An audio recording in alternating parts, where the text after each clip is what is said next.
Hello everyone.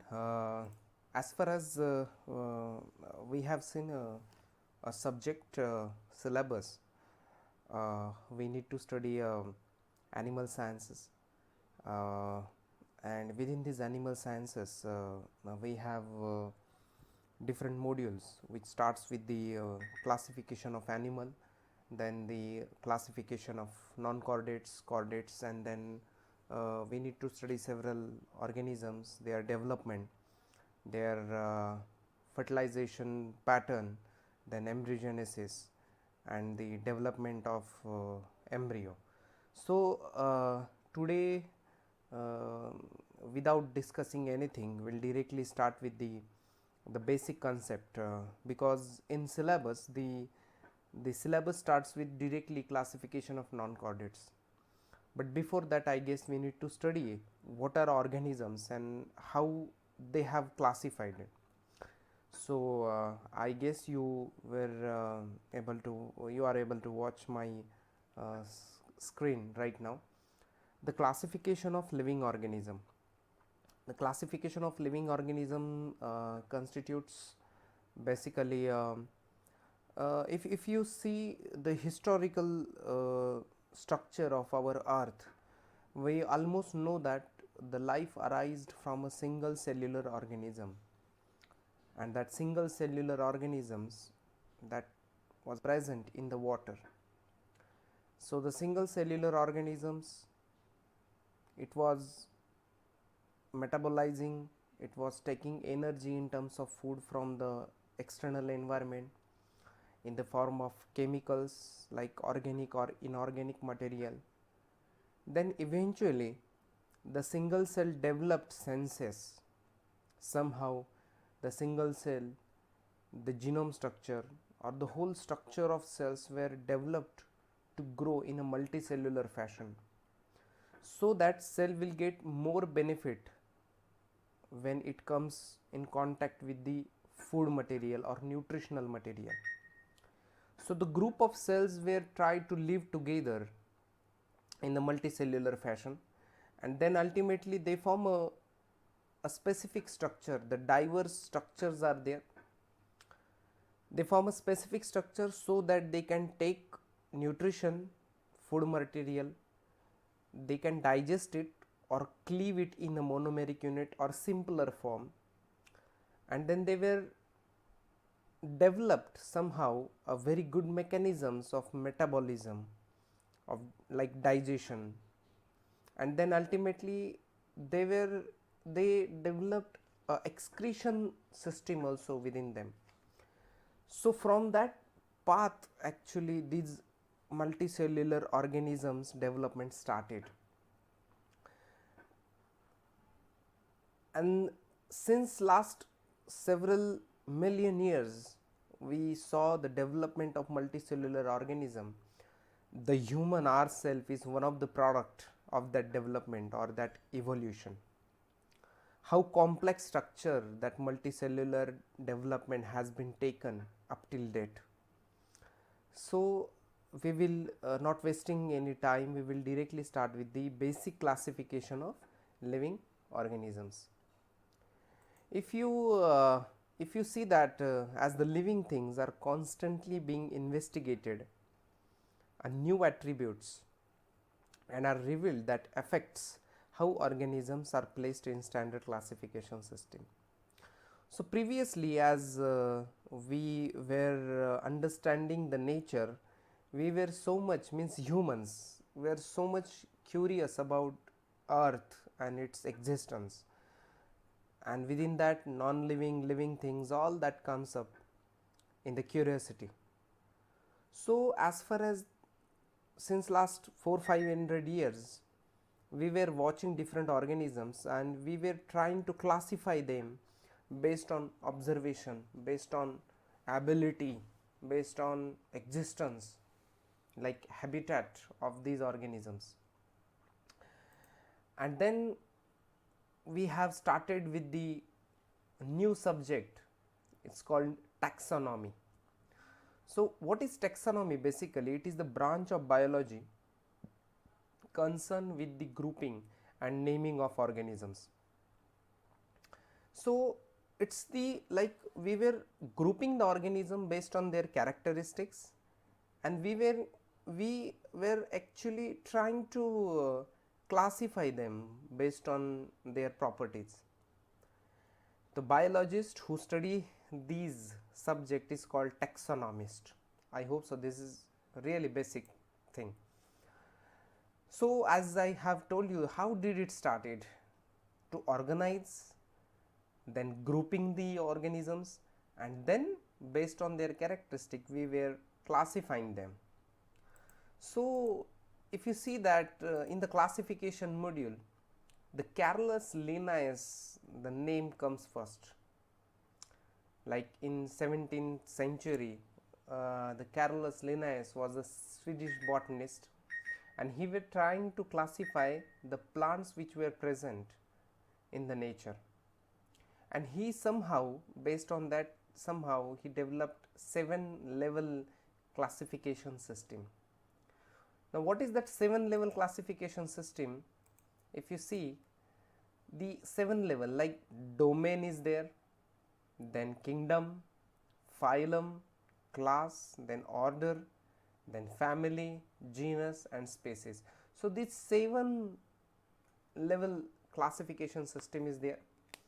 The very basic trick to remember this 7, because it is very hard to remember what comes after domain or what comes after class unless and until you study them in detail. But to remember, there is a sentence. This is the trick, a small trick. Dear King Philip called opera for good species. Okay, so dear King Philip, dear means D, the first alphabet is giving us the idea about what comes after or what comes before any level. So if you see the domains, there are basically 3 domains are there, and 3 domains like archaea, then comes up with a bacteria, and then eukarya. So archaea are such organisms. These are kind of bacterial species as we previously thought, but archaea is completely different, and it is the primordial organism. That means whatever that first cell, whatever that first cells comes up in very early stage of our living system development, the archaea developed first, and then after that archaea the bacteria came up, the prokaryotic organisms, and then eukaryotic organisms came up, that is eukarya. So the what is the first primordial domain is the archaea. So these 3 domains are there, and if you see the kingdoms which belongs to this domain, 3 domains, the archaea has only one kingdom, like archaebacteria. Then bacteria constitutes 2 actually things, the prokaryota or eubacteria, and then eukarya consists of 4 particular things, that is particular kingdoms, that is protist, fungi, plantae, and animalia. Is it? So protist consists of such organisms, these are multicellular, eukaryotic, but they were protist very primarily when the eukaryotic system formed, multicellular organism formed, then they developed. Then the fungi comes up. Most of the fungi are most like 99% they were heterotrophic. Then plantae, you all know that all the plant systems comes under this kingdom, and finally animalia that we need to study. So this is basically the kingdoms. Now on based of what exactly these kingdoms we have classified. So first of all, there are particular specific tools or specific terms that is necessary to group that organism or to classify that organism. The first one is cell type. What kind of cell types is there in that organism? Whatever it is, unicellular or multicellular, whether it is prokaryotic or eukaryotic cell type. Then what is the cell number? Like whether it is a unicellular, a single cell it constitutes in the organism or single cellular organism, and the other is multicellular, and the other one is feeding type. Feeding type means whether that organism develop their food them it's itself and feed them, feed like autotrophic organisms, auto feeding, and the other one is heterotrophic, which is dependent on other organism or other any food material. So these three things were which was very very much important, is it? So we were basically we were basically interested in eukaryotic organisms, that what multicellular organisms are. Eukaryotic organisms means, which is the U means very true, U means true, and karyote means what? Genetic composition. A true genetic composition which is composed in a single membrane, constituted in the membrane, that is nucleus. Okay, so our eukaryotic cells has its genetic composition composed in a particular cell organelle which is called nucleus, and that's what he called it as eukaryotic cells. Okay, that is the basic thing that I need to tell you. Hello everyone. Now in the last lecture we have seen a little bit information about how animals were classified in the various kingdoms and the domains and kingdoms that we saw. In this lecture we are going to start with how exactly kingdom Animalia has been classified in various subtopics or subsections, like in phylum. So as I told you that 7-level classification was there, and now from that 7-level classification, first thing that we saw is the domain, then we saw is the kingdom, is it, and then we need to start with the phylum. So Animalia is the kingdom, and within that there are two phylums are there.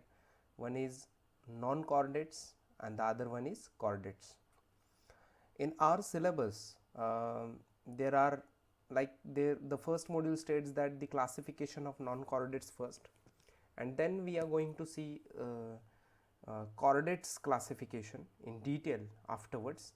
But before that we need to understand non-chordates, because if you study the complete animals, the class of complete animals which is present on earth, we can see that 95% or 90 to 95, this is just vague number. Okay, so if you can cross check it, I guess it's about 80 or 85 something else, but about that much amount of organisms among the animal which is present on earth is from non-chordates, and only few species, very few organisms belongs to chordates phylum. So now we'll proceed with the non-chordates and we'll see what are different non-chordates are there. So if you see the characteristic of non-chordates, okay, before we see that, what is the meaning non-chordate and chordate? So firstly, chordate, cord. So what kind of cord? Cord means something pipeline, is it, is kind of thing which can cord means some sort of structure, the cellular structures, it's like a pipe and which conduct something, or which or some other tissue is situated in that cord, so it's called it as cord. And so cord, so cord means here the cord means notochord. Okay, here it is a notochord, and notochord means what? Notochord like the vertebrate column, complete vertebrate column which is present in the central system of our whole skeletal system, that is called notochord. And so absence of notochord means non-chordates and presence of notochord means chordates. So the next characteristic in the non-chordates is pharynx not perforated by the gill slit, is it, pharynx. So pharynx means what? A certain kinds of organs or certain kinds of organs which is helpful to take gas, or which is helpful for gaseous exchange. Okay, and that pharynx or pharynx which is not perforated. So yeah, uh, so perforated means which is pierced on something, like some system, some organs has a hole, is it? So the pharynx are not perforated at all, and here in the chordate family the gill slit present at some stage of the life, pharyngeal gill slit. Next is nerve cord is present. Nerve cord is present, obvious. If present, double, ventral and solid. So this nerve cord which is present, which is helpful in sensory system, okay, for a sensation. So you all know that why what is the actual function of nerve cells or neural cells, and which is also present in non-chordates. Then the next characteristic is heart. If present, then it is present at the dorsal side, at the lower side in position. Okay, so today in this lecture we will just check the characteristic of non-chordates. Okay, then when we start up with the chordate section, then we will see the detailed characteristics of chordates. In the non-chordates, obvious, the lack of notochord, the pharynx is without paired openings called gill slit, absence of notochord. If present, then it is double ventral, like we have said. So these are the characteristics that we saw. So how many phylas are there in non-chordates? Is it how many phylums are there? There are around 10 phylums are there. Okay, and within that 10 phylums, the first phylum comes up with a protozoa. Protozoa, the example is amoeba. The second, we will just read out this 10 phylum, and then we will see one by one the characteristics. The phylum 1 is a protozoa. The example is amoeba. Now you all know that we all are aware of amoeba since our 8th 9th standard, because we almost frequently hear these species in the biology section.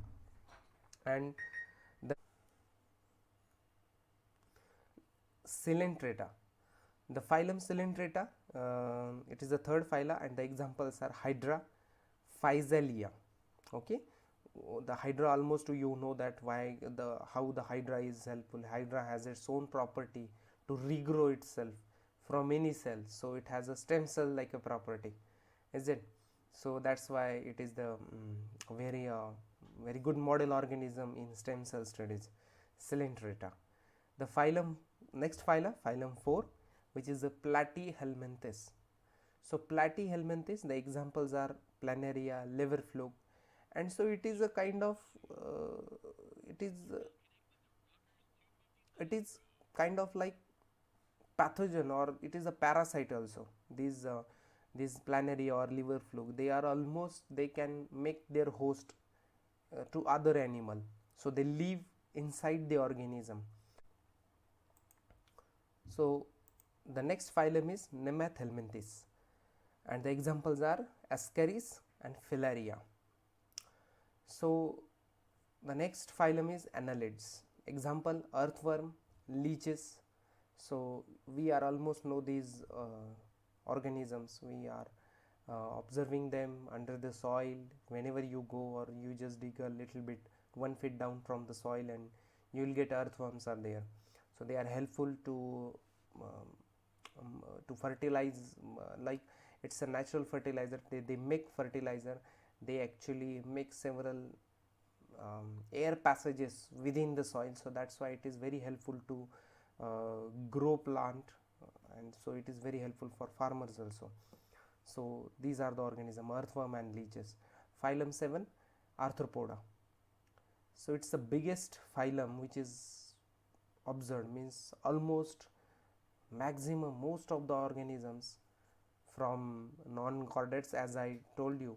But out of that, which phylum constitutes the heavy number of organisms, or these phyla, Arthropoda, comprises almost 80% of non-chordates.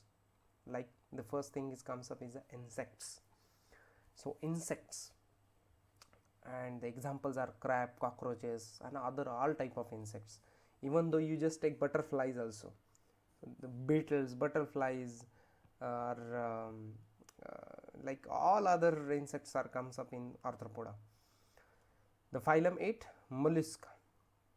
So mollusk, they are the organism which is having no any bony structures, but they are having a bony structure or calcium structure on the organism, shell structure. So like take example of pila or bivalve, is it, like snail, it's the example. The next phylum is echinodermata. So echinodermata, the examples are starfish, sea urchin.